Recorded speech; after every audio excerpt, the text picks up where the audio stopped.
Histoire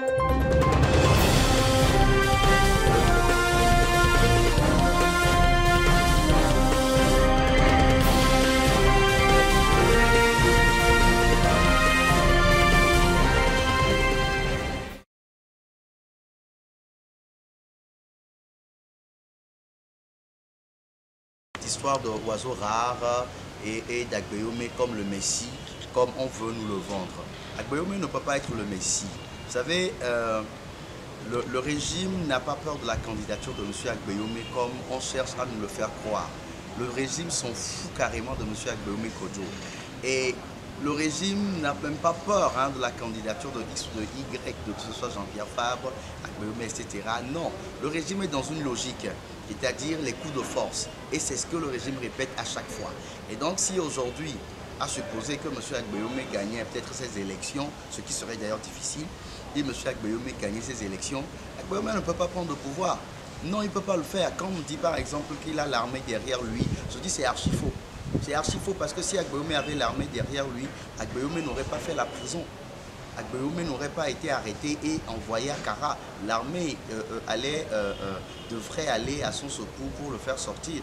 Et donc, on ne nous raconte pas ces histoires-là. M. Agbeyomi Kodjo peut être candidat. Ça, personne ne peut le lui refuser. Mais vouloir forcer cette chose-là, vouloir forcer cette candidature unique, c'est ce que moi je dénonce. On ne peut pas aujourd'hui forcer les autres à suivre M. Agbeyomi Kodjo. Bon, maintenant, il y a certains qui parlent de son passé. Moi, je ne voudrais pas revenir peut-être à son passé lointain avec cette histoire de Frérot Jardin parce que j'estime que les Togolais, enfin une partie des Togolais ont eu à le pardonner quand il a voulu rejoindre les forces démocratiques où il marchait pour aller à la plage avec les autres, où lors des meetings, il tenait des propos durs contre M. Faure Gnassingbé. On se rappelle Agban Agbodi, Vitago, voilà, Souméné, ces histoires. Voilà. Donc je crois que le peuple l'avait pardonné à un moment donné.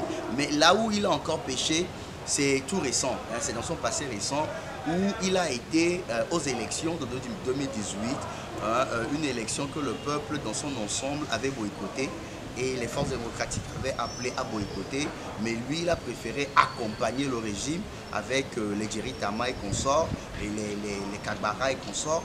Et c'est là où il a péché, parce qu'il fait partie de ceux qui ont permis à ce que M. Faure Gnassingbé soit aujourd'hui l'empereur ou je dirais le roi à vie du Togo, avec cette constitution charcutée qui s'est opérée tout récemment à l'Assemblée nationale. Et donc il fait partie de ceux qui ont charcuté cette constitution-là et ceux qui ont permis à M. Faure Gnassingbé d'être président à vie, d'être le roi tout-puissant du Togo. Et il fait partie également de ceux qui ont cautionné la restriction des lois de manifestation publique, la fameuse loi Bojona. Il fait partie de ceux qui ont charcuté également cette loi-là. Et donc, aujourd'hui, M. Agbeyomi, qui veut se faire passer pour un démocrate, je me pose beaucoup de questions. Maintenant, sa candidature en moi ne me gêne pas, mais que Monseigneur Kodjo ne cherche pas à influencer les autres, à forcer les autres à être derrière lui. Ce n'est pas possible. La candidature unique, c'est par des critères objectifs qu'on choisit un candidat unique. Donc, on ne peut pas aujourd'hui nous dire que le Saint-Esprit a demandé à ce qu'on choisisse Agbeyomi et puis nous allons courir derrière ce fameux Saint-Esprit-là pour dire que c'est Agbeyomi le candidat unique de l'opposition. Je dis non, c'est archi faux. Et d'ailleurs, dans la salle, lors de leur conclave, mais Agbeyomi a été rejeté par tout le monde. Je dirais que Agbeyomi a été forcé et piégé. Les gens ont été piégés. Allez chez M. Kodar, le candidat qui s'est retiré de Kodar Kamessou. Mais allez lui poser la question. Il vous dira comment ça s'est passé. Mais s'il s'est retiré, c'est parce qu'il n'a pas voulu peut-être créer de scandale. Allez lui poser la question. Posez-vous la question de savoir pourquoi au même temps, malgré qu'on a dit que c'est Agbeyomi qui a été choisi, a insisté à déposer sa candidature. Mais c'est parce qu'il n'était pas d'accord avec la procédure. Et c'est justement la procédure que les gens sont en train de dénoncer.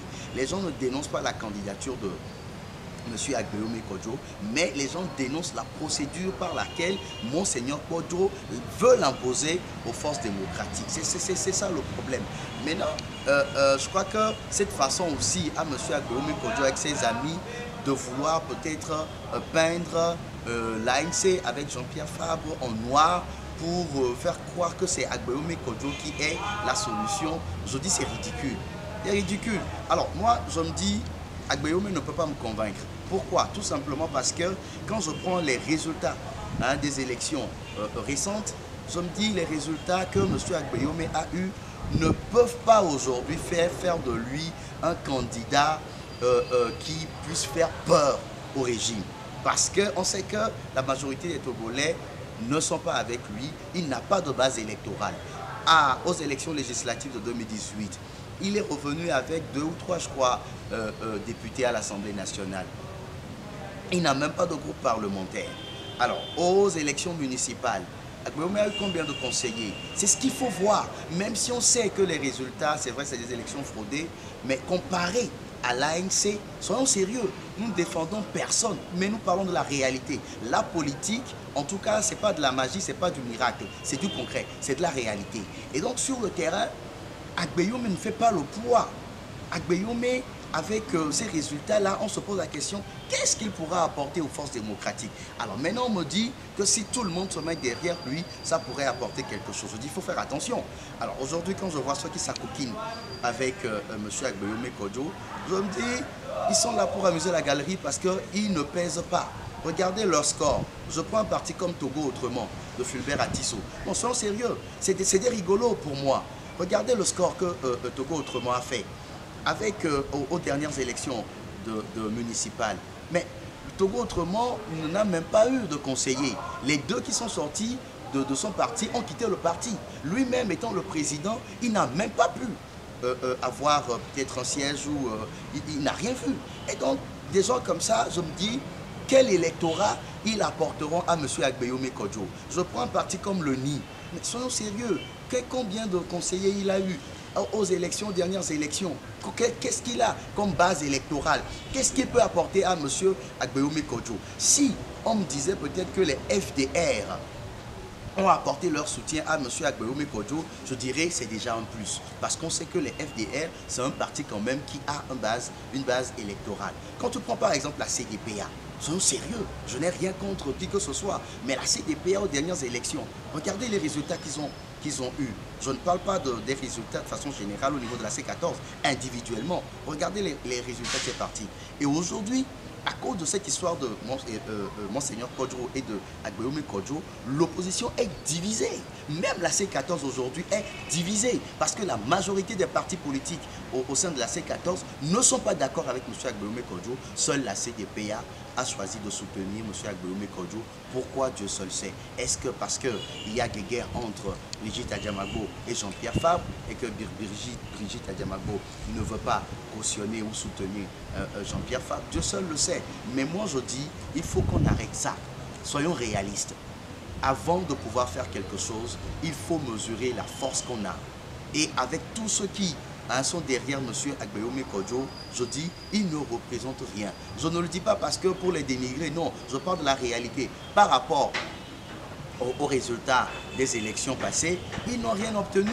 Et donc, quel est le poids de ces partis-là qui aujourd'hui disent qu'ils veulent être avec M. Agbeome Kodjo?